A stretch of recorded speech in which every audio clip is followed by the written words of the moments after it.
Put the pizza down and slowly walk away. This is your last warning. All right, folks, let's get seated and let's get started.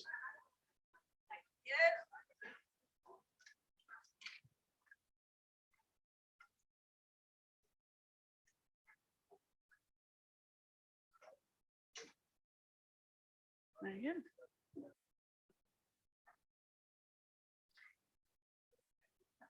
So good evening all. My name is Elaine Grace and I am the CEO of the Actuaries Institute, where we are hosting today.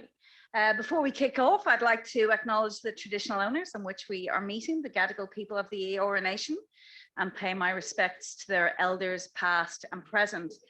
But look, I'm really excited to see so many here tonight, obviously, for what promises to be a really lively discussion around artificial intelligence and safety. I know many of you have been thinking of it for a long time. And of course, we've got our expert here, Tiberio, who we, with the Institute have talked about for a long time, but there's nothing like the amount of discussions we're now seeing in mainstream media about this. People are totally engaged, and that's very exciting to see. So why is the Actuaries Institute a committed partner with Eugene and the Data Science Sydney meetup? Well, about a third of our 5,500 members identify data science as a practice area focus. And obviously, as society rapidly digitizes, we are seeing a convergence of focus across a number of professions, and none more evident than actuaries and data scientists, where both have obviously strong quantitative skills in demand and are increasingly working together. And it's obviously really important that we have these partnerships. Actuarial science use statistics and mathematical models to reduce financial uncertainty. And obviously, we understand that's a strong overlap with data science, developing automation models that produce predictive capabilities, whether that be for business, NGOs, the public sector. So we're really seeing more and more working cross-functionally, which is very exciting. And obviously, I'd like to make an open invitation to all of you to keep an eye out for the events we run as well. You're welcome to do it. But I guess one of the main reasons why I wanted to come up tonight is that today we actually announced a scholarship we're funding, and this is really around the ongoing challenge attracting women into STEM roles. So it's great looking out and seeing how many women there are tonight, but this is becoming an increasing, obviously, issue. Only this morning I was at an event with Macquarie Bank with many non-executive directors looking this. Currently, we only have 25% of technical grads in Australia are female. They tend to reduce. To make Australia the best economy, we need more innovation, we need more technical skills, and we need more women involved. So with that, the Actuaries Institute, in collaboration with Chief Executive Women, has announced a scholarship for women working in data science and artificial intelligence awarded annually to one lucky recipient. The scholarship funds travel and education to Harvard University for leadership professional development. And eligibility criteria apply, include 3 years kind of, experience. Please have a look. So it's all around. Please look, encourage others that you know to do it. It's a really important. We need to have those. You can put in your application and we'll see what they do. But look, this is a serious issue. We need our men to be champions. We need to encourage our women. So please get involved, get your people to apply, and hopefully we can spread the message. But thank you very much. Great energy in the room. And now pass back to you, Eugene. Thank you.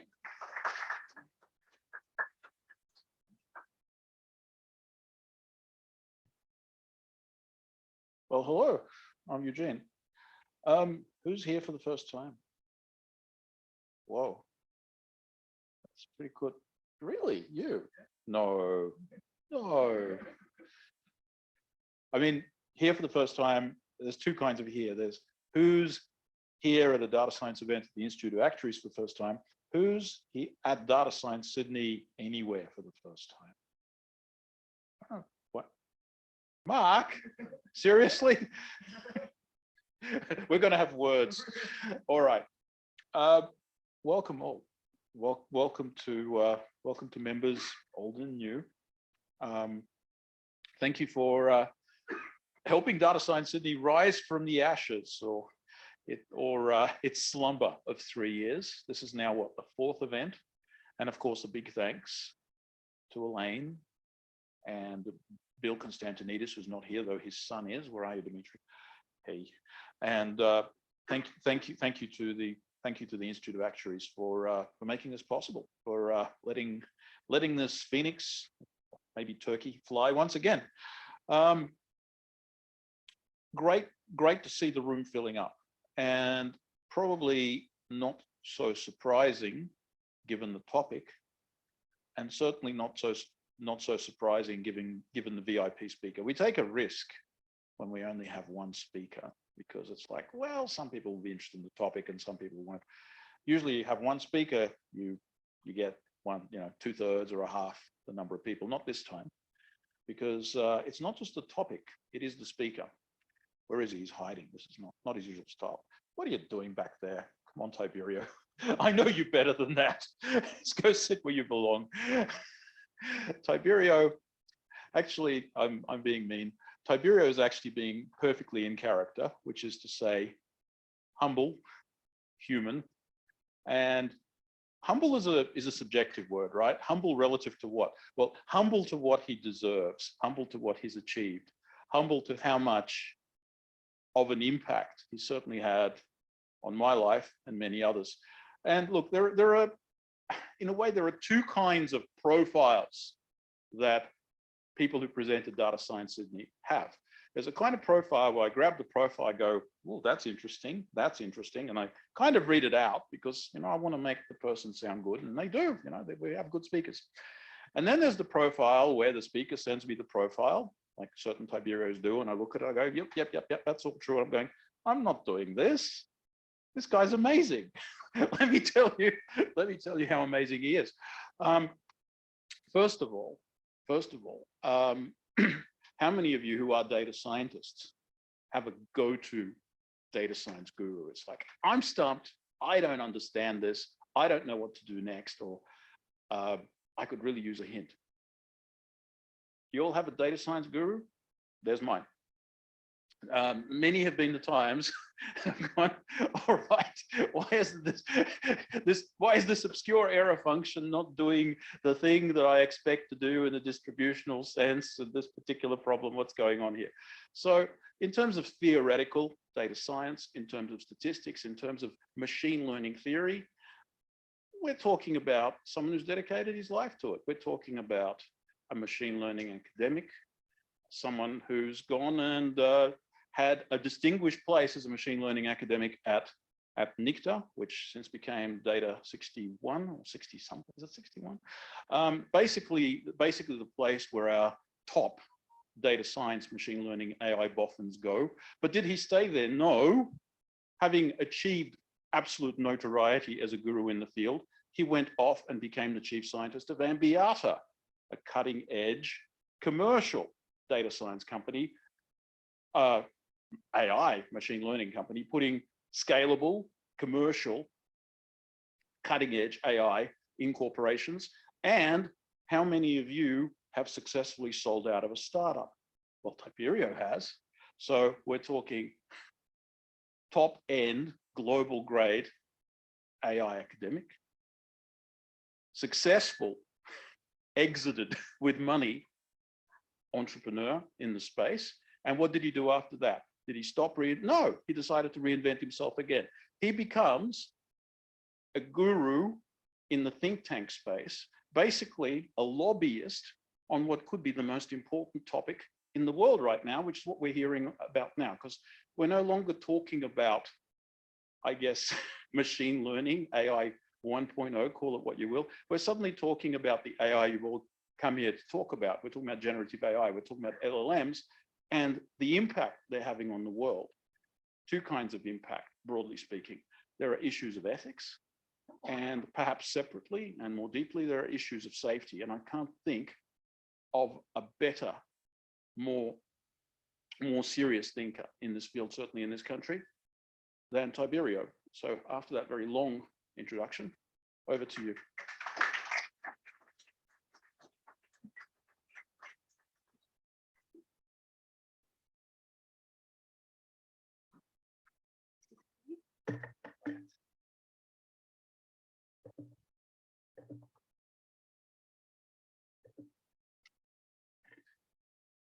Thank you very much, Eugene. Well, put me in a very difficult situation.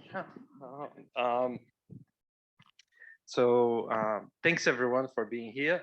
Thanks the Actuaries Institute for supporting Data Science Sydney. And I'm so happy to see Data Science Sydney back after the ashes, as Eugene mentioned. Thank you, Elaine, for hosting us, and thanks everyone for being here.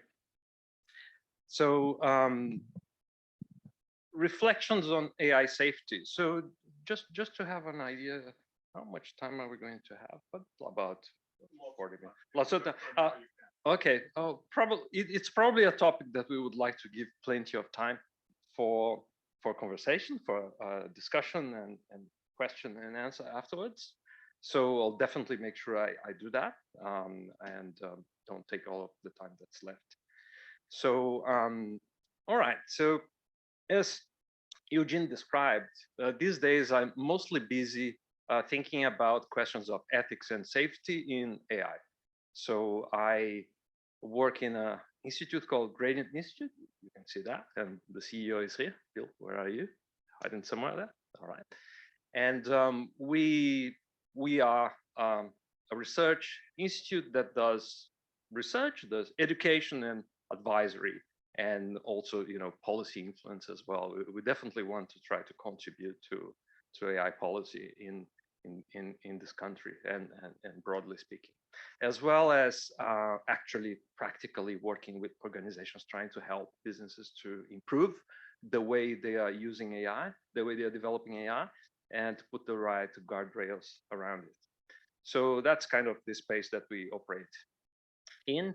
We've been working for about just 4 years now, and yeah, we are growing and hiring, as you will see in my last slide. Right. Okay, so AI safety. So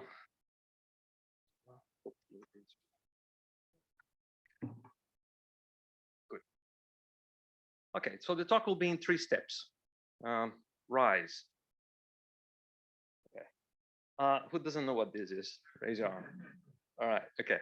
So this is the actual reason why Eugene has invited me to come here today to talk about this topic. Probably it's because, well, the world has changed. It turns out that large language models went mainstream just over 6 months ago, I guess, and something very fundamental has changed in the public discourse. Something very fundamental has happened in terms of what's the acceptable window of political conversations around AI, and we are going to touch on those aspects today for sure. Now, just out of curiosity here, who has actually already used ChatGPT in some way or another for whatever reason? Well, the question should have been the opposite. Sorry. Yeah, that's right. But who actually makes it really regular use, like every day or almost every day, either for work or for fun? So yeah, that's right. So the good statistics there. So I'm talking to the right audience here for sure. I knew that. All right. So this is why we are here today. Let's look a little bit of actually perhaps some of the reasons why this happened. So the first data point I'd like to draw your attention to is this. So on the vertical axis, you have a factor of 10 billion increase in compute. Okay. In the x-axis, in the horizontal axis, you have a decade span. So what you see there is a conglomerate of AI systems, of models that were launched at a certain point in time over the past decade and had a certain level, a certain amount of compute required to develop that model, to train those models. Now, remember, we are talking here about a log scale. It's a 10 billion factor. So essentially, the scale of training these models increased by a factor of 10 billion over the past 10 years. And at the very top right, you have GPT-4, which I'm sure, given the first questions I asked, and pretty much everyone knows what it is. All right, and here, these models cover a wide range of domains, like vision, speech, multimodal, and so on and so forth.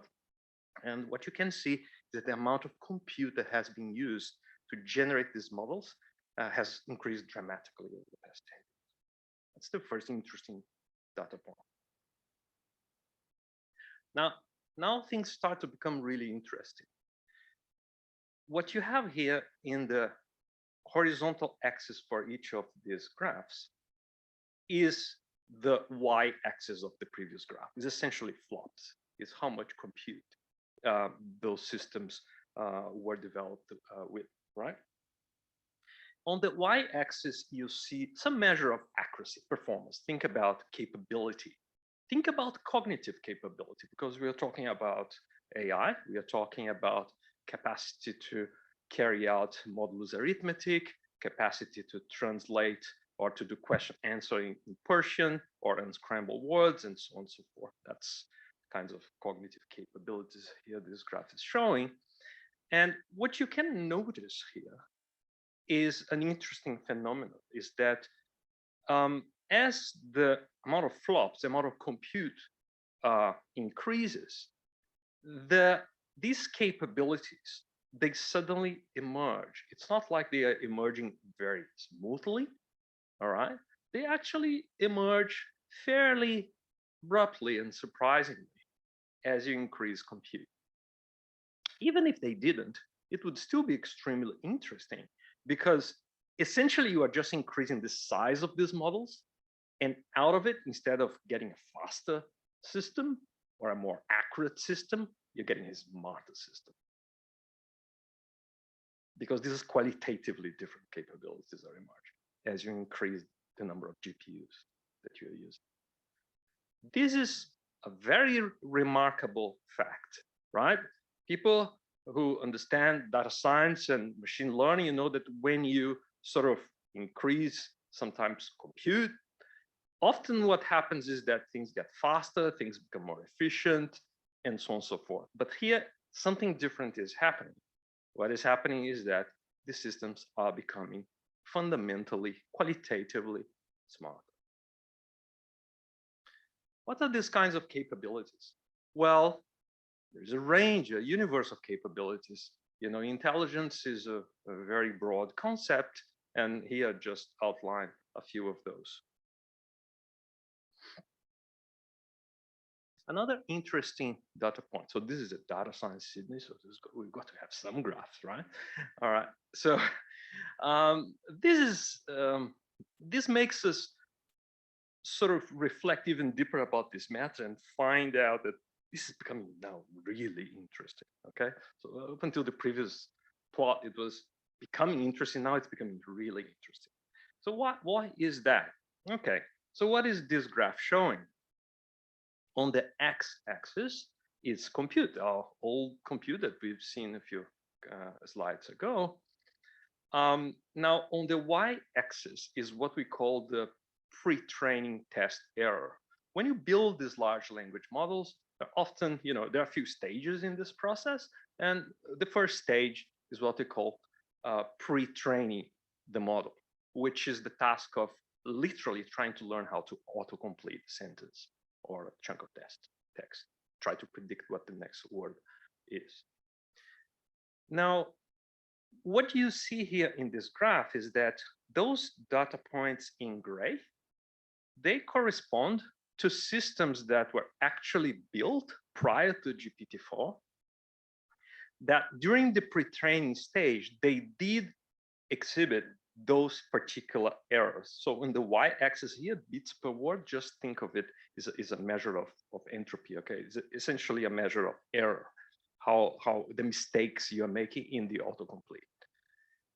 So what that is showing is that, well, for what is that, like 9 or so experiments with different sizes of models, there was kind of some pattern there in terms of how much the error decreases as a function of how much their computational power you use to train those systems increases. That is really interesting, because if that pattern continues, you can sort of say, well, look, let's say I want to achieve like 1.3 bits of error on average per word. Then you know how much compute you actually need to use to achieve that level of error. This is a very, very profound fact. Like, it's not something we're used to in machine learning and so on. You can predict, if I throw this more compute at a problem, I'm not hiring new engineers, I'm not hiring new data scientists to better understand the problem.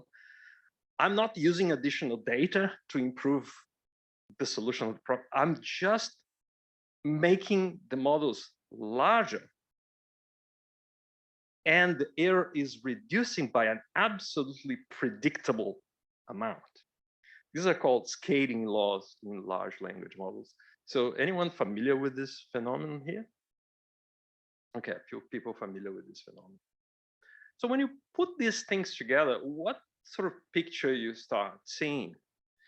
Well, first we saw that the amount of compute has been increasing dramatically by a factor of 10 billion over the past decade.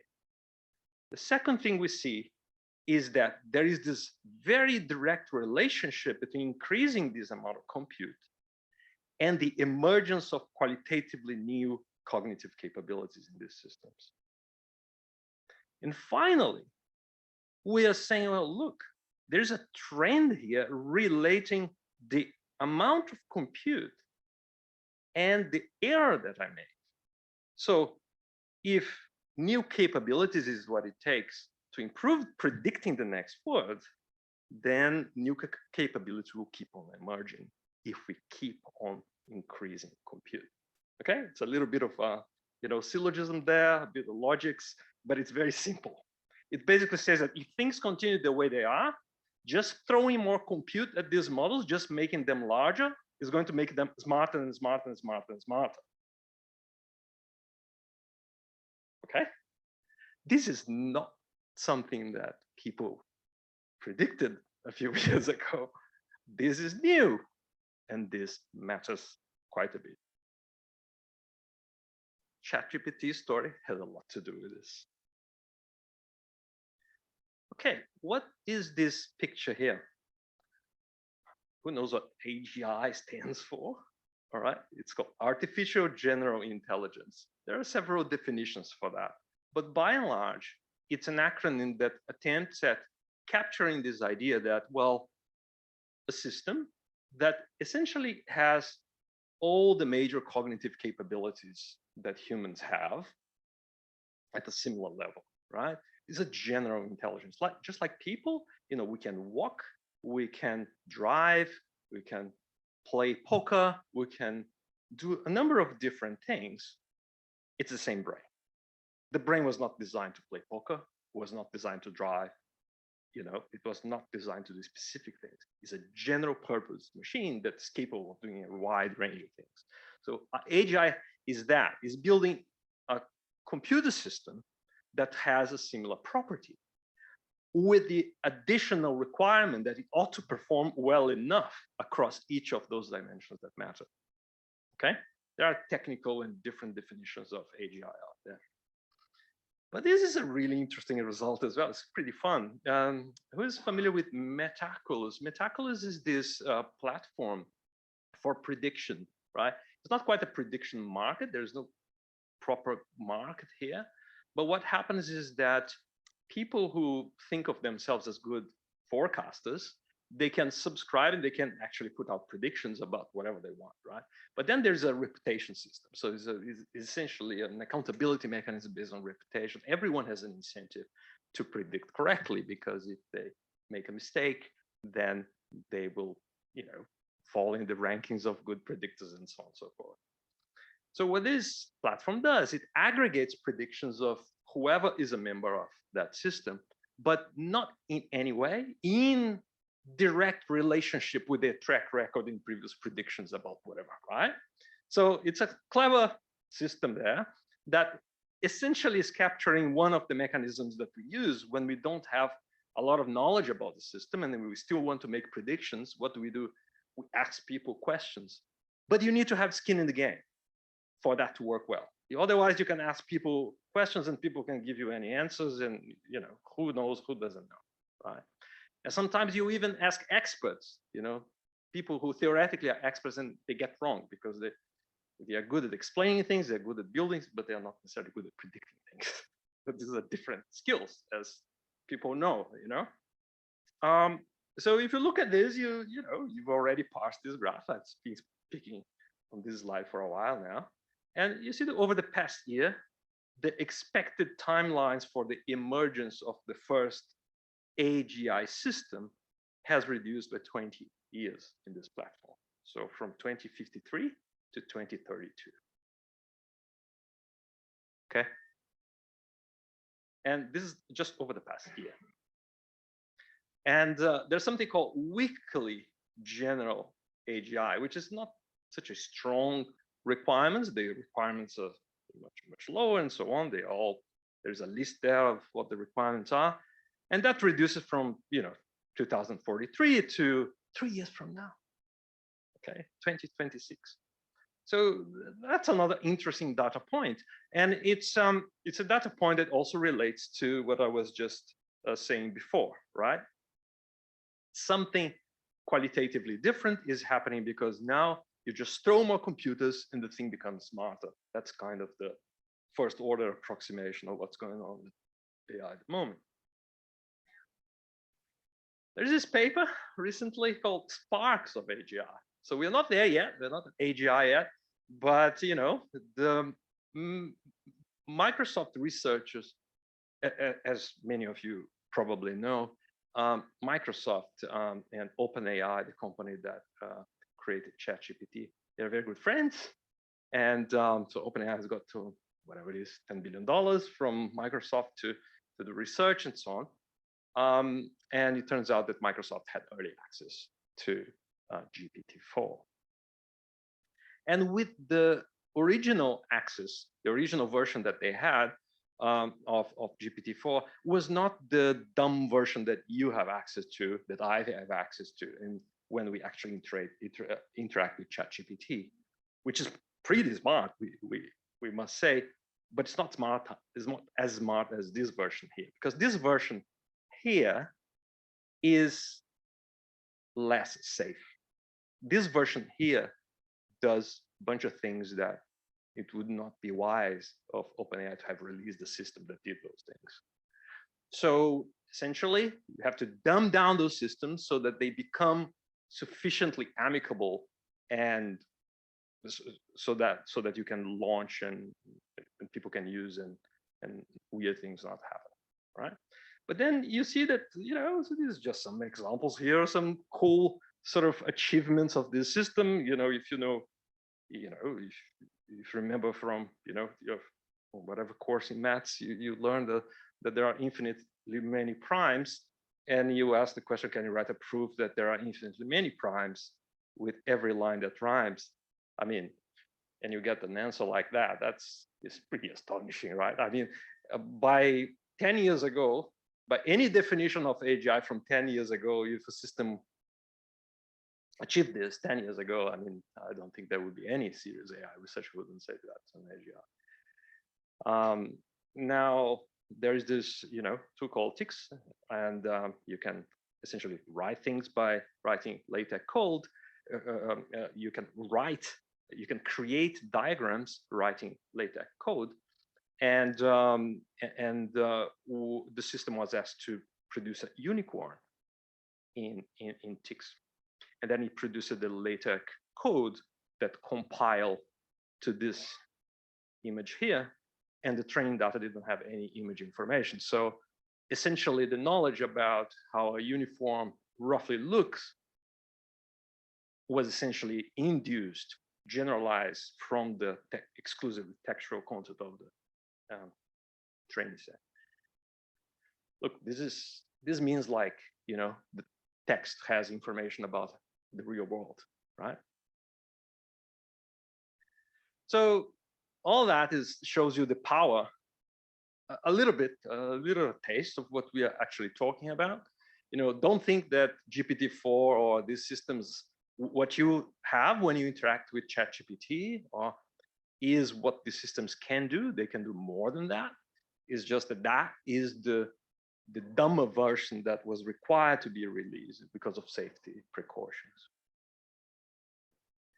Now, all right, so now we'll have some bit of a fun here. We'll look into the concern side of things, and let's jump to a completely different sort of type of consideration now, job market. It's data science, Sydney, right? So people here are data science, many of you are data scientists, so your job is under threat, right? My job is under threat, the job of doctors and lawyers is under threat, plumbers and nurses, maybe it's gonna take longer. But the reality is that now we're seeing that cognitive work can be done by machines to a good extent. So something interesting is happening. So I thought it would be fun if we did a little bit of a poll here and try to unpack the different sort of tasks that data scientists are often sort of engaged in, and see what do you think about the likelihood that those tasks are soon going to be able to be accomplished by systems like ChatGPT or the next generation of it, right? All right, so data wrangling, right? So who thinks this is something that's going to be easy for machines to do in the next 2 years? All right, so we got about 30%. That's interesting. So let's keep going. Feature engineering, easy for machines to do in the next 2 years. Okay, a bit more. It's an interesting answer. I kind of agree with both. Third, model selection, training, and validation. Okay, interesting. Causal discovery and inference. Right. Kind of agree with you as well. It's more difficult, definitely more difficult. Problem formulation. All right. People management.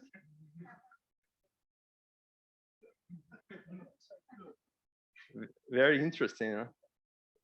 I think it's interesting to reflect, right? Because these things are things that data scientists actually do. Data science managers, they do that. They manage people, manage other data scientists.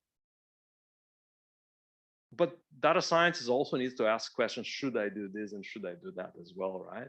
So how about ethics? So will machines be able to do that? Will they be capable? Will be easy for them to do some sort of ethical sort of reasoning and all that sort of over the next 2 years or so? What? No, as well as people. No, would they be as well as people? As well as people doing ethical decision making as well as people? Okay, so can I have a ethical decision making as well as people? Okay. All right. Yeah.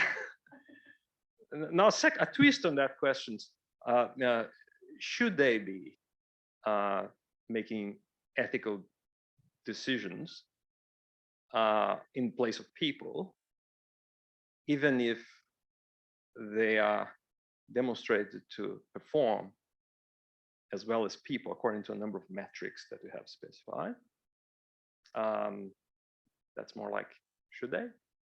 Who thinks they should, perhaps? Okay, few people.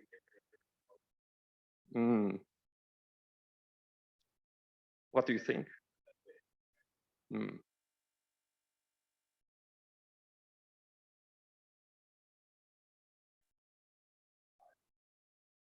All right. Yeah, that's the point. Yeah. Ethical reasoning, yeah, in general. Yeah. Yeah. Yeah.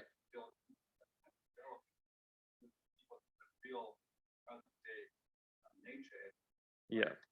So can we say extended discussion? Yeah. All right. No worries. Yeah. I reserve the right to heckle. Yeah. All right.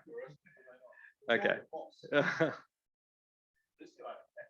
Well, the kind of point of this exercise was first to show that, well, look, there are many things that data scientists do today that machines will probably be doing, we believe, according to this room, as well as people in the next 2 years, right? Maybe not everything, but some things in some capacity, in some way or another.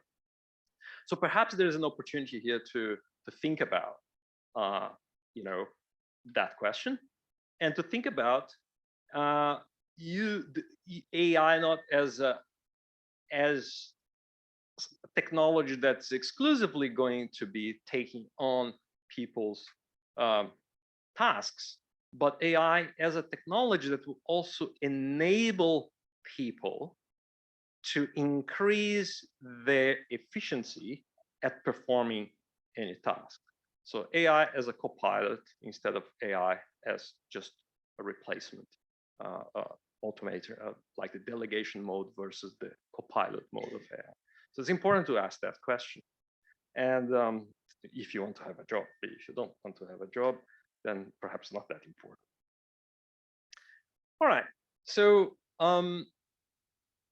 job market is one concern, but naturally there is a wide range of types of concerns that AI safety advocates and researchers and people concerned about this area have been thinking about. Like, pick your favorite, really, because here is just a list of a few of them. And if you ask ChatGPT, you give me a list of AI risks and concerns, that list will be pretty big. And if you ask, okay, it wasn't big enough, increase, and it will tell you even other things, and it will mostly give you sensible answers. So, so can people relate to any? Do people know any of these or other incidents that have been already happening and legitimate sort of causes for concern? Am I missing anything big here?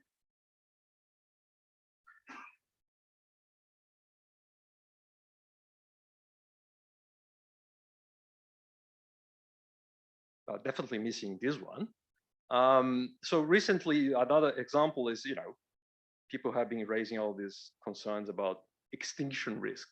But what the heck is going on, right? I mean, like 5 years ago, who was going to have this conversation that AI could, wipe out humanity? What is that? Well, in fact, those conversations were already being had since I don't know, the 60s or even before that, but just a very, very, very small group of people.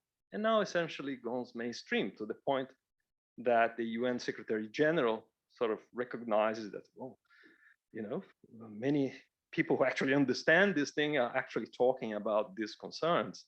And, half of the researchers surveyed in this recent survey, put that, a chance of 10% or more that something like this happens, and which is like super scary. Like, is there anything more scary than that? So is anyone here scared about that, or does more think more? All right, so okay, so there are some people who are legitimately scared about that. Other people are not. So there's opinions about all over the place about this. When we talk about nuclear weapons, like who is scared of nuclear weapons? Like raise your arm if you're scared of. Okay, so the question then is why, right?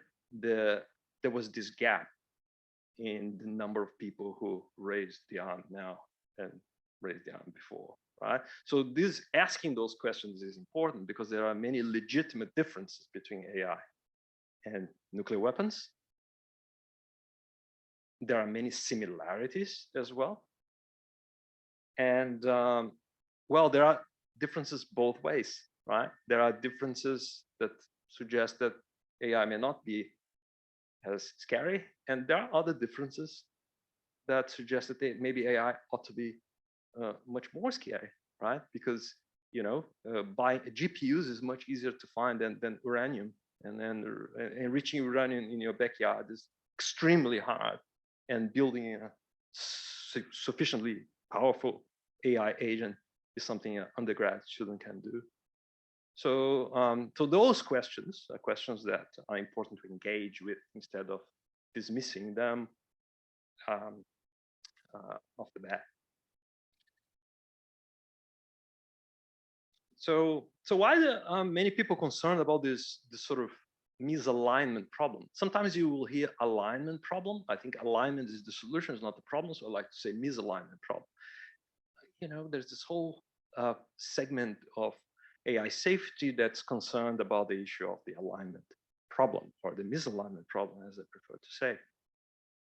That essentially means you want AI systems that when they operate, when they go about doing this stuff, whatever they do, they are aligned with human values. Very, very broadly defined, okay? They don't do crazy stuff that are completely outside of what we would consider reasonable.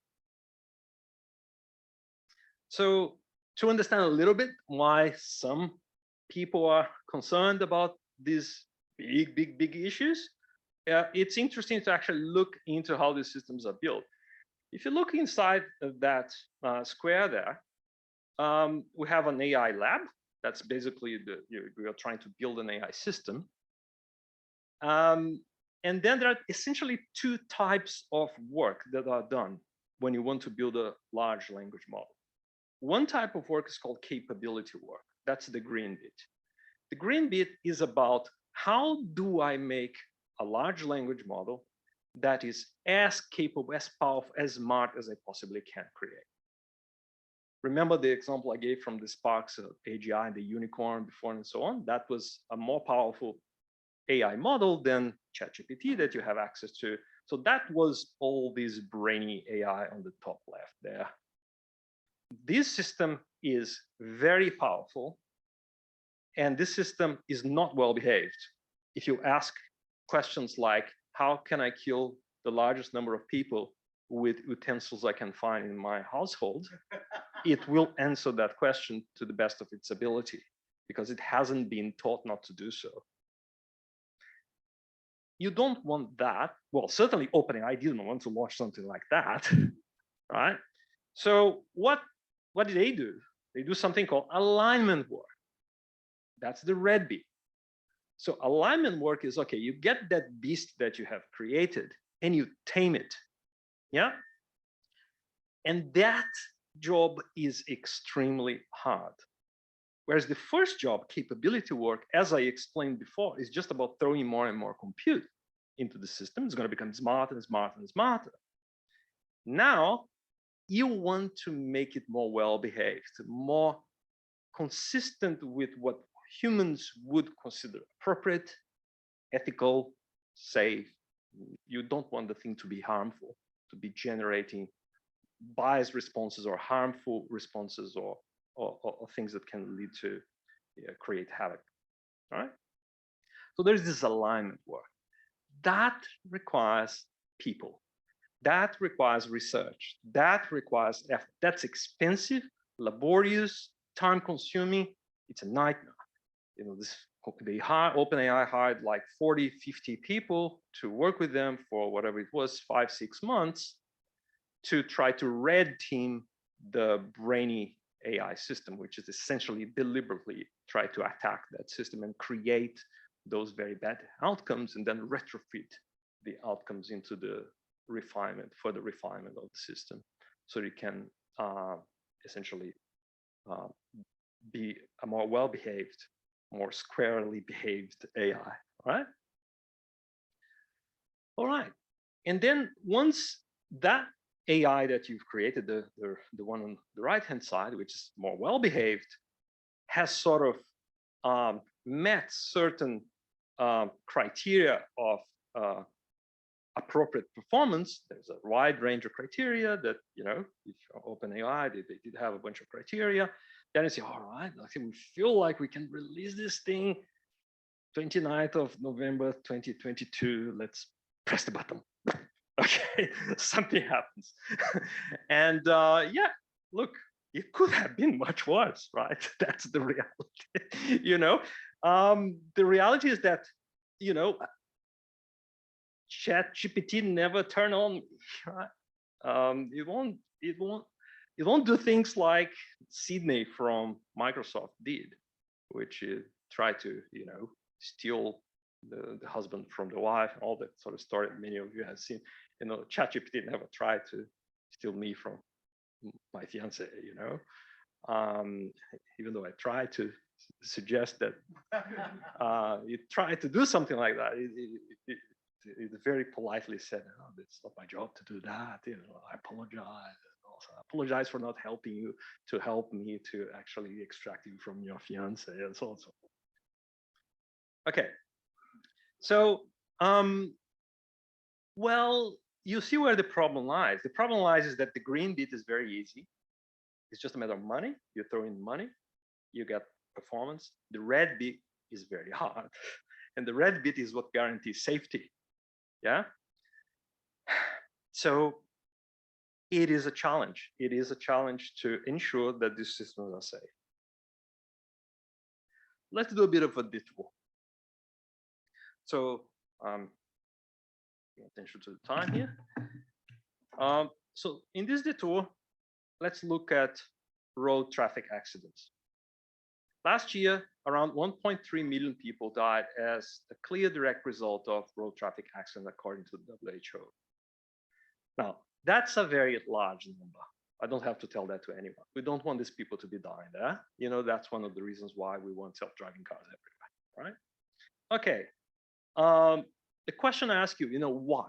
Why are people still driving? Why are we still allowing people to drive? If, you know, cars are killing 1.3 million people every year. What's the answer you give me? Say again, please. It's useful, exactly. It's extremely, yes? The people die, not the people driving. Oh, it's a really interesting perspective. Yeah, no. Yeah, that's true, and it's a small percentage as well of the people driving, and such a small percentage that we don't relate to that group because it's very far away from us. It's not only that we are not being killed every year, but our friends are not being killed every year, and the friends of our friends are mostly not being killed every year because the number is very small. Yeah. People are driving expensive cars don't Yeah. Well, right. So there are all those reasons: the productivity, the economy. I mean, the upside of us having a fleet out there, you know, it is just tremendous, right? That's basically the calculus there is tremendous. But let's, yeah, and when we look at the regulation, and this is all despite the regulations, right? I mean, there's no shortage of regulations to make sure that everything is safe, as much as safe as possible. I mean, cars are, this industry is very, very heavily regulated. I don't need to tell you that, right? Okay, there has been, you know, 100 years or whatever of experience and learning more about it. Yeah. There's more patents to do with cars than anything else. Well, there you go. Yeah. All right. Okay. So now I'd like us all to ask one question. Can it get much worse next year? It was 1.3 million who died last year. How many people will die next year on the road? Can it get much worse? Well, let's just ask some very simple questions. First, well, cars. Well, we know the number of cars won't change much. We know the damage any single car can create won't change much. We know cars won't change faster than the capacity of people to drive them safely. We know cars won't suddenly become unreliable. Yeah, quite the contrary, they're getting better and better, more and more reliable. We know a car accident won't suddenly start causing other car accidents elsewhere. I know it sounds a bit ridiculous what I'm saying, but just trying to see what I'm trying to get at here. So we are pretty much certain about this as much as we can be about almost anything, right? So, and this is really important. The reason why we accept that 1.3 million is not only because it has a tremendous upside that we all recognize, but because we are damn sure that next year is not going to be that different. It can't be 10 times worse or 100 times worse, unless you talk about car hacking and so on.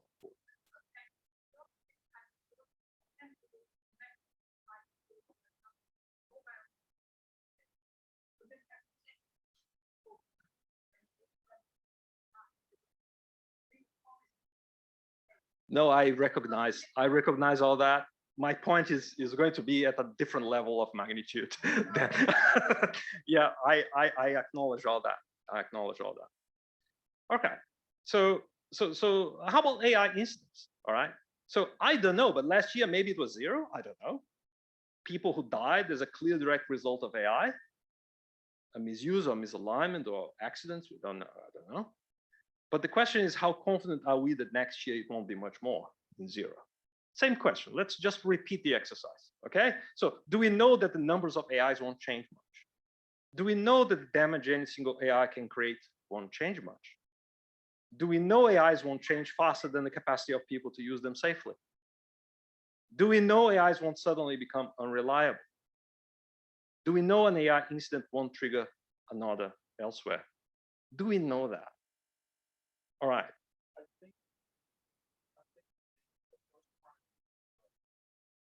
Yeah. The Belgian story. Oh.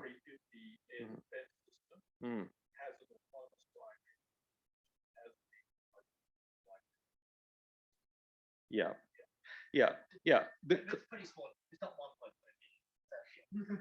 Yeah, but clearly you appreciate that my point has absolutely nothing to do with 0 there. Yeah. So my point here, if there's one part of this slide that's the least important, is the one that I emphasize, which is the 0. Okay, that's the least important, right? Because it had been, let's say it was 1.3 million, the other statements would still be, the other questions would still be there. Do we know? I know, I'm just teasing you, man. All right. Okay. So the reality is, what are the facts? The facts is that clearly, when we talk about cars and vehicles and so on, we are in a regime that just physics tells you what's going to happen, okay? I mean, we know that as much as we can know that 1 + 1 is 2 almost, okay? And so on and so forth. But now we are in a different situation. We are in a different situation. I don't think anyone who's like intellectually serious is going to claim that they know these things here, right? We don't know. There's a lot of uncertainty. And when there's a lot of uncertainty about the downside, what do you do? What would just sensible? You don't need to be smart. You just need to be a normal, sensible person. What do? You play safe, okay? It's the precautionary principle, as we love to call it. Forget that. That's just technical name. It's just be sensible, right? Just don't. You know, if you don't know, as I like to say, if you have a glass of water and you don't know if that glass of water is poison or not, you know what to do. That uncertainty implies you know you don't drink the glass of water. Yeah. So that's really important. So we don't know. There's a lot of uncertainty about the future of AI, and that's why it's important that we be cautious and all that. Another idea is power versus control. Now, this is a very simple conceptual sort of framework. It doesn't get simpler than this, really, right? When you're trying to think about control and power. Now, let's say, okay, so this is self-explanatory, I don't need to explain, but let's look at where certain different actors are in this system here. Big tech and enterprises. Lots of efforts are happening to increase the accountability of big tech, or increase the control or the checks and balances and of big enterprise, big banks, big insurance companies, and so on and so forth. We need to make sure that lots of regulations are already in place that ensure that these companies that historically they've had a lot of power because they actually make decisions about millions and millions and millions of people, and they sort of really influence so many lives. So there is an imperative of accountability. It's as simple as that. Okay, there's just too much impact. There's an imperative of accountability. So whenever those companies are not operating close to the diagonal, right, or to something like it's proportional, like the accountability and control is proportional to the power they have over other people, that's wrong. Okay, we need to move it to the right-hand side. Full stop. There's no. I don't need to explain more. It's self-evident, right? Okay, so there's a lot of effort doing that in policy, governance, technical. A lot of what Gradient Institute does is this. So we do a lot of training and enterprise sector to help them with, for example, we have a new training program now just on risks and controls or generative AI and large language models. Trying to help these organizations to improve their practices, ensure that they are, go a little bit more at least, to the right-hand side of this diagram here. Now, all right, that's all too good. We're trying to do that work, but now with the popularization and democratization of AI, what we have is these new dynamics emerging. Different actors, small actors, like individual people like you and me, programmers, people who know how to code, or bad actors, people who actually want to create havoc or scam others or steal from others and so on.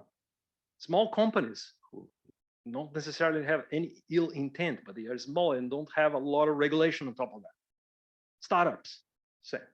So these are actors that are very small, and the amount of control measures and accountability measures that are currently the system has on them is very, very limited. But what these tools that we are talking about are doing, enabling these very parties to become much more powerful than they previously were. So what's happening is that there is this emerging risk, in open source and the accessing, OpenAI APIs and you can build AI agents and all that. These actors that traditionally we don't think of them as sources of major risk, because there are few individuals and so on and so forth. There's small companies, they don't have the same sort of impact that others have, but now they got AI. That changes the equation really importantly. So these parties with very little accountability are becoming much more powerful, and that's a massive challenge for safety as well. So regulation, policy, and so on has to pay attention to this. What can we do? So let's get to the final segment of the presentation and then go on to discussion. Well, Australia was one of the countries that, several years ago, I think about 4 years ago or so, sort of put out these Australian, AI ethics principles. In those days, people were starting to, that's around the time when Gradient Institute was created. We're already very concerned about early issues associated with automated decision-making. Of course, large language models hadn't gone mainstream, even though they had already been showing the signs that we sort of indicated today. But those principles are already there. I mean, at least the intention side of things was happening in this country like 4 years ago. But of course, I mean, the principles are not sufficient. They are necessary, but far from sufficient. So we need to move beyond that. So that's one of the reasons why Gradient Institute was created, because we wanted to start actually doing real work and transform those, go from those principles to actual practice, and do things like we're doing here today. You're talking to you about raising awareness and education about these risks, and do more technical research, try to understand what can be done scientifically to improve the solutions to these problems, and create tools that make it easy for business to actually control these risks and so on. So over the years, we've been sort of walking that path, and it's a long path. It's a path that now hopefully we are inviting many others to join as well. And we think that broadly speaking, much more is required. And now, fortunately, the concerns about safety of AI have gone mainstream. And there is now certainly space to have a public conversation about these issues, even issues like extinction, like the UN Secretary General sort of acknowledging this massive stakes of AI. So there are things that we need to actually now start doing at a more systemic level, not only at the level of one simple small organization like Gradient Institute, but at the national level, at the global level, right? At the global level, it's very clear, very clear that we don't want AI to be the version of biotechnology that would allow for cloning, for human cloning. We don't want AI to be the version of nuclear energy history that would not have the International Agency for Atomic Energy, and with all its agreements and treaties, and with verification and on-site inspections guaranteeing that no rogue reactors are being built in Sudan or in somewhere else. So we don't want that to happen with AI, that's for sure. We want AI to learn. We want the experience with AI to be inspired by the successes, especially of biotechnology, and to a more limited extent, but still significant, the history of global coordination on nuclear. Now, at the more national level, I mean, it's clear that we need standards. We need standards that define what constitutes acceptable broad development of AI if the AI is too powerful. Below a certain threshold of capability, doesn't matter. Let people just create, let people innovate, let small businesses proliferate. Don't impose unnecessary burden on small actors, but make sure that no matter how small an actor you are, the right controls are in place to prevent you from inflicting widespread harm, as you could. If you're a terrorist, if you are a bad actor or whatever. You know, I personally think that the idea of a national agency dedicated to AI is an idea that needs serious consideration. We do have agencies dedicated to entire sectors like energy, like health, and so on and so forth. You know, AI is at the backbone of all these other technologies. It's really enabling them to further develop into the future. So unless we have a unified understanding of what constitutes acceptable development of highly powerful AI systems, I don't see how we can be very effective at controlling things upstream from harm. We also need to work with existing regulators because they are the ones who actually understand the real domains. So they need to be educated on AI. They need to be engaged with AI experts and scientists and practitioners and the business sector so that they can actually ride this wave well. There's clear need for liability for harms caused by AI. You know, that's how you need to create big disincentives for people to create harm. And one big disincentive is to send you, for example, to send you to jail if you do something very bad, right?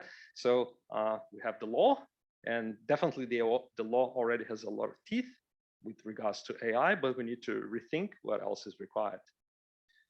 And a number of other things, including, you know, of course, as a researcher that I am, as Eugene said, so I started my career in machine learning research, you know, without investment into AI safety, more research, more scientists being paid to actually think hard about how to solve these problems. It's unlikely we're going to solve them anyway. And we need tools like, how do I know if this content was generated by an AI or not? We need things like cryptographic watermarking and standards for that really badly, because, you know, the internet's already been flooded by content that you can't tell the difference, right? Without some sort of clever, effective watermarking that doesn't actually destroy the content of the signal, that's really important. So all that's important, yeah. All right, so my final remarks is more like a message for you, is like, what can you do? Well, the first thing I'll say, or the plug-in for Gradient, is that, you know, mention Gradient to your organization, you know, so we do training in this area, and we can get you some training on AI safety, risks and controls, and what you can do in practice in a enterprise sector. Learn more about these risks and controls. And maybe a philosophical idea here lies. Spinoza's dictum is, look, if you're anything like me and you don't remember your Latin or never learned anything like that, all right? So basically what this is saying is that not to laugh, not to lament, not to hate, but understand. What's happening now is triggering our feelings, and it's a beautiful thing that we have feelings, but it's likewise a beautiful thing that we have a brain that can add composure to our responses to those feelings. So it's important that in a moment of major societal transformation, like what we are living at, that we step back, reflect, and so that we can have wisdom in taking the next step. If all fails, become a Buddhist, and no matter what, it's going to be fine. I did that a few years ago. My life is much better, so highly recommend it. Thank you very much.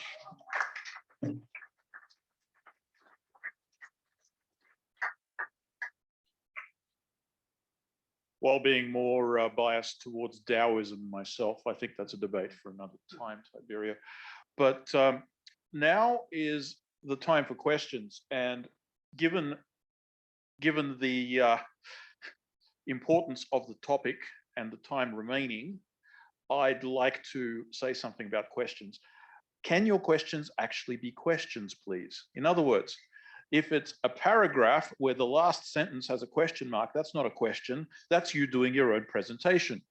If you want to enter into a debate with Tiberio, please save that for the networking session.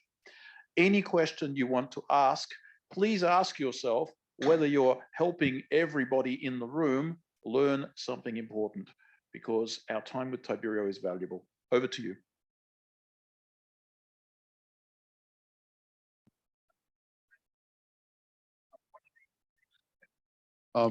Just curious about, what do you believe the short-term harms of generative AI might be that we should think about? Maybe I will answer by rejecting the framing of short term. I think the framing of short term versus long term has at least two faults. First, it assumes that we actually know what will happen before when, which is a very strong assumption given the amount of uncertainty we have. Another is, if we label something as long term, that will automatically psychologically precondition us to pay less attention to it. So I think that the whole time dimension is actually kind of a confusion that we have in our minds, because time doesn't matter at all. What matters is uncertainty. If we had full certainty about the future, we wouldn't be using the variable time at all. So I think that we need to think now about absolutely everything that I listed in this presentation. Thanks for the chat, to the talk. One question I have is, where you spoke about the alignments being hard to scale. My understanding is that it's a reinforcement learning based on your feedback and a lot of data sets for it. Foreseeably, they're going to get better at it, so that either maybe not moving away from the raw model or just predicting on that data set directly to get the increase in capability of the alignment part. Then do you think that that will mitigate the risk on that alignment part, or does alignment question become something else, like maybe an X risk? Right. So basically the answer is, if you fix capability, if you stop developing capability and just increase the advanced safety alignment research, then absolutely, you're going to get better and better and better and better, and get more and more and more safety assurances about that level of capability. Problem is that that assumption is a very, very fragile assumption, because as I demonstrated, it's very easy to increase the capability, or at least it has been up to now, to increase the capability. So the temptation to keep on increasing capability and keep on concomitantly developing alignment mechanism and feeling that they are, one is controlling the other, is too high. So that's where a lot of the danger lies, is on more capability.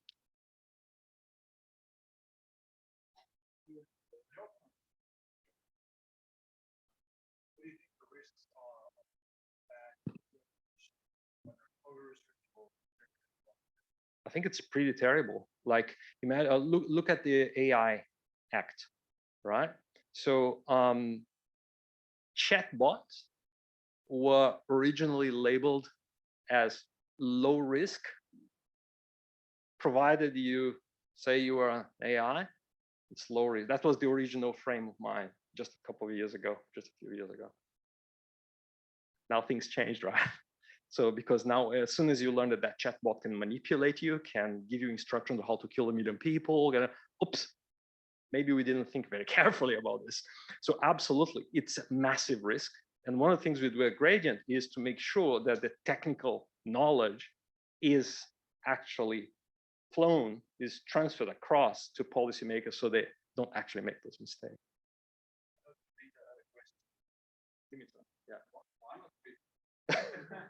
We'll go with half. Thank you very much, Tiberio. It was a great topic and very important. So I'll just continue with the one that I started. Not only within culture, there's multiple versions of ethics within the same culture. All right. So I guess let's not go deep into that. So can we do the same way as we do double accounting? Actually, I said three times. So rather than letting AI generative at this stage decide instead of humans, there is a checkpoint, another AI from a different point checking that their work is actually aligned. Well, I think, look, I think those questions are the more and more becomes sophisticated, the more you have AI systems controlling other AI systems, including for purposes of safety, right? So the question will, at the end of the day, all comes down to the assurances, the rigorous technical assurances you have about what that AI is doing. Because if you compound many, many systems that have a probability P of failing independently, each one of them, you know, you don't need to know a lot of maths to just multiply those P's, right? And you see that suddenly, you know, things start to go badly. So yes, that will happen, is already happening, and it's a major source of concern unless you control that P and the number of iterations to be sufficiently small. Now, just a quick one, because half of the question.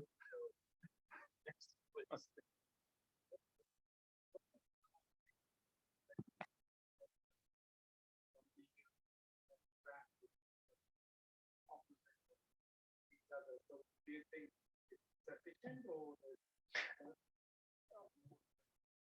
The regulation from the EU and from Japan. Tell me more about the Japanese.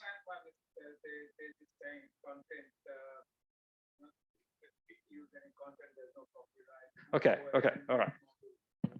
Okay, so look, there are lots of good things about the European regulation, in my opinion. I'm not a legal scholar or a policy maker. That's not my expertise. But from a technical perspective, there are important limitations in the European approach, because the European approach starts from the assumption that everything needs to be labeled, that the criterion to label high risk, medium risk, or low risk is simply the use case and not the fundamental properties of the use case. So we are here, Actuaries Institute, right? There's something called risk management. Actuaries know everything about it.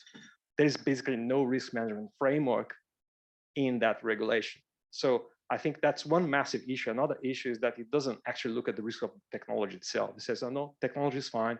You just need to control the context and domain in which it's applied. And that's clearly not true. Now we know that. Maybe 5 years ago it was fair to assume that, but now we know that's just not true. You know, technology now, you build these systems, it's going to be applied across all the verticals, and you could solve the problem by just redesigning the system itself. So you clearly want upstream intervention level technology, not just downstream. So as to the other, you know, there's a variety of approaches. The Chinese approach, I think, is very interesting. It's very, puts all the burden on the side of the developers and the companies, so that they are accountable. Of course, there's the political philosophy element of that, which is, you know, it's a different political philosophy from the West. But aside from that, the other elements are very interesting. Anyway.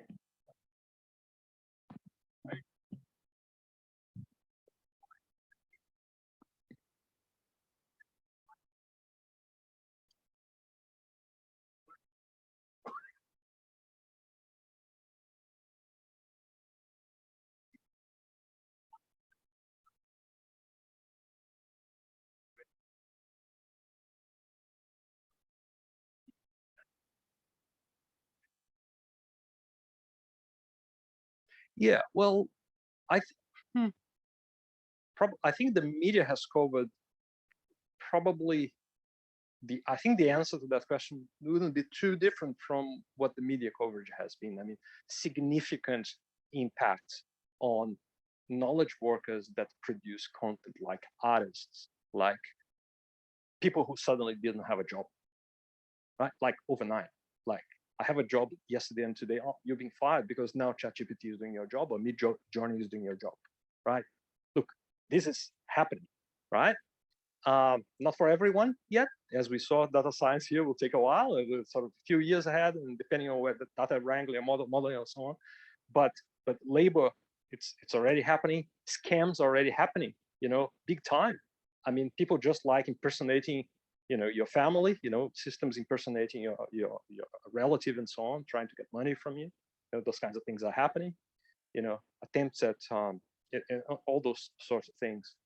But I really want to make this point even stronger. The thing I was talking about, time. I think we should not pay too much attention to that idea. I think it's a very dangerous idea, because we have this idea that time exists. I mean, according to general relativity, time is just an illusion, and physicists are still trying to. I'm a physicist as well, so physicists are still trying to figure that out. But you know, time is not a good variable to think about. when things go very, very fast, because we are not good with exponentials. Everything here is compounding.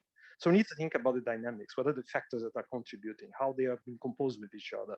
You know, the way of thinking about that when I describe that relationship between the cars, the vehicles, and the AIs, you know, look at the physics of the problem. Is it possible that something goes wrong here? And if it is possible, assume it will happen, and then make sure you put the guardrails to prevent it from happening. So thanks for the talk. I want to ask, so what do you think about a move, like a simple move, like banning models below like above a certain parameter size or something, while we catch up on AI safety? Because we cannot measure something that's unknown to us, right? As you said, the scaling laws, they are unpredictable, like emerging capabilities that emerges like out of the model sizes. So what do you think? Yeah. I think that's a very sensible thing to do. In fact, I signed a letter asking for that we do not develop models of capability superior to GPT-4 until we got our act, you know, together. We need to figure out, I mean, there are many problems to sort out. We need to decide what we want to do as a society globally, because this is shifting everything. It's the rules of the game that are changing. It's not like the players are becoming better. No, it's the rules of the game. So yes, I think that's a very sensible thing to do.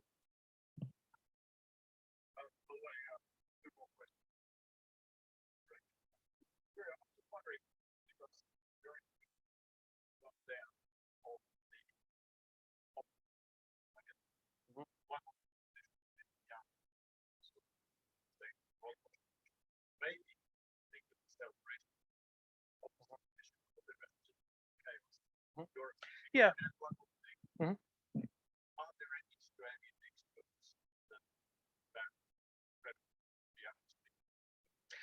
Well, I want to make it clear before I answer your question. I want to make it clear that my position here is not a position of, you know, of doom or existential. We are doomed, you know. Even though I made a Buddhist joke at the end, you know, I'm a Buddhist, so I have to make that joke. But my position is not that position, and my position is not the acceleration position. My position is just like we need to be very careful about the worst case scenarios of different courses of action. And because that's my position, I think the strongest arguments for acceleration are those arguments that attempt at making the case that if you were not to develop AI at sufficient high velocity, you wouldn't address all the issues that could be equally devastating or more devastating. I think that's those lines of arguments. In terms of LeCun's position, I'll just look. I can't fully represent LeCun's views, but I feel like in general, you need to ask that question. You know, what's the probability that I'm wrong? You know, I think that every sort of researcher ideally should publish the probabilities on different outcomes, just like this Metaculus platform, you know, gets people accountable by making predictions and so on. Everyone should be accountable, right? Everyone. So LeCun should say, what's the probability? I mean, you definitely don't want to do the extinction game there because you won't be there to claim your. But you can have something similar to that. Well, 100 million people die, right? What's the probability that an event happens that over the next 2 years, directly attributed to AI, that 100 million people wipe out of this planet? You can still hopefully claim your wins if you win the bet. Like, I think that's what should happen, and people should stop talking, because talking is good for making people operate and get ideas, but conversation is not a very effective mechanism for accountability. You actually need to put your money where your mouth is. So I believe in these accountability mechanisms. Yeah, I didn't answer that question, but I'm happy to try to source other representatives who are more, you know, maybe their risk profile is not exactly the same as mine.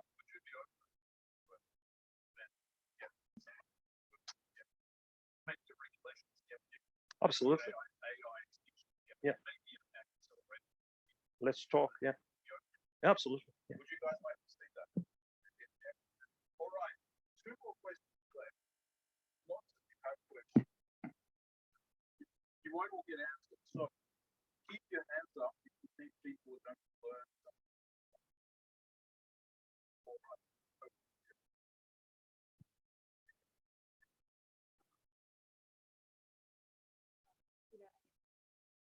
How do you see us enforcing or policing AI legislation? Because yeah, it's obviously not something just the everyday person could understand. And then it's not something that's just visible to everyone. By us enforcing, you're talking about general public. Yeah, because I guess it affects the general public, possibly. So I guess something like, what's a big event that's happened, like the subprime crisis in the US that happened, for example, like that was left and nobody knew what was happening until something really bad happened. Right. So, well, Australia is taking measures now. There is a consultation process happening at the moment by the Department of Industry.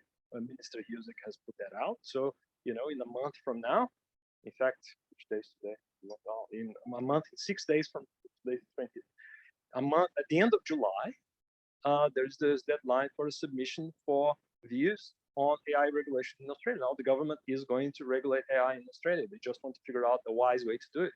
So Gradient Institute for sure will be making submission. You know, if you think you have anything of value to say and well-informed information, well, by all means, go there and write submission for the government. The government is welcoming input from the public on this matter at this moment. It's a critical moment in the history of AI in Australia, in the world, of course. Yeah, but definitely here in Australia, it's a good opportunity because we didn't make some mistakes. Other countries who started earlier. Thank you.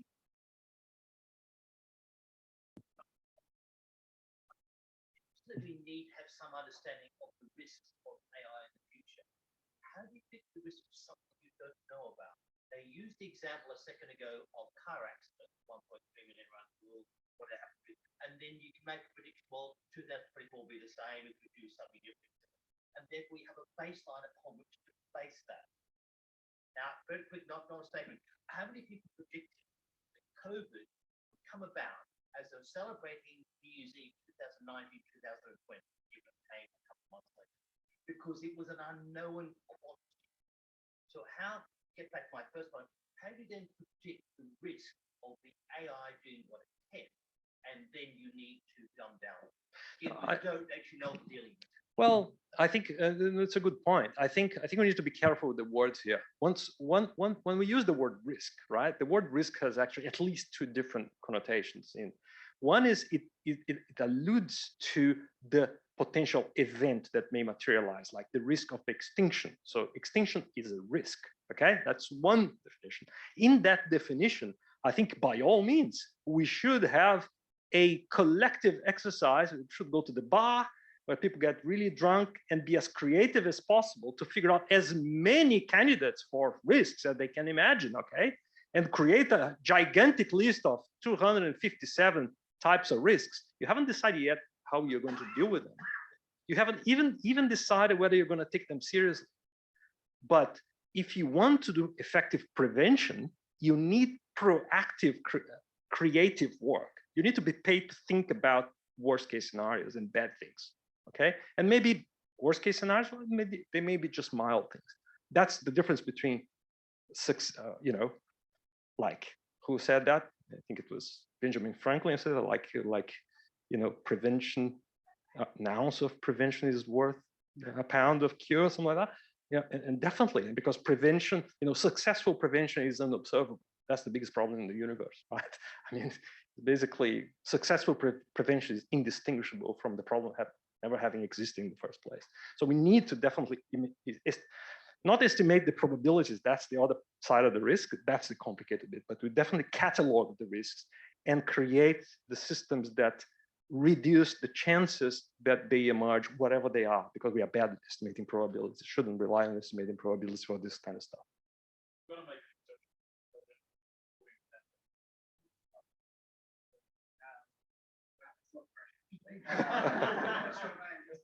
I guess,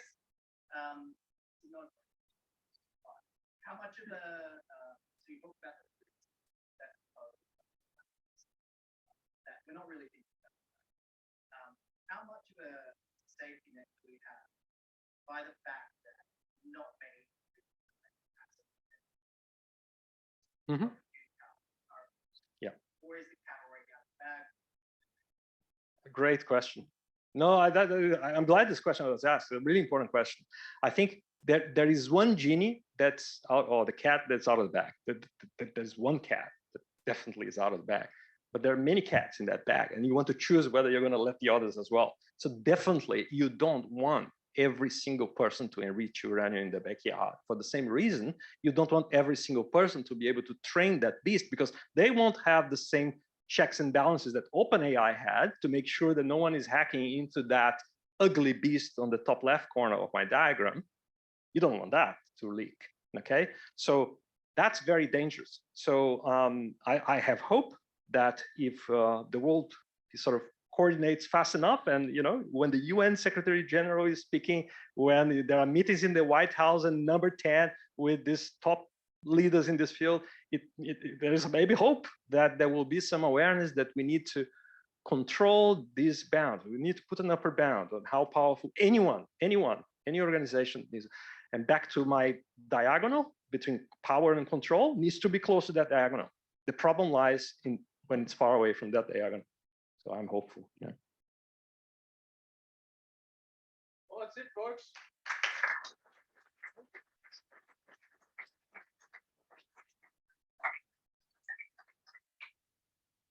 Oh, where are you running? Thank you all for coming. I think we're allowed to network for a little bit longer, and you may want to use this time to ask Tiberio more questions, unless he runs away. Let's see how fast he can run before you ask him some questions. Thank you all, and see you again in a few weeks.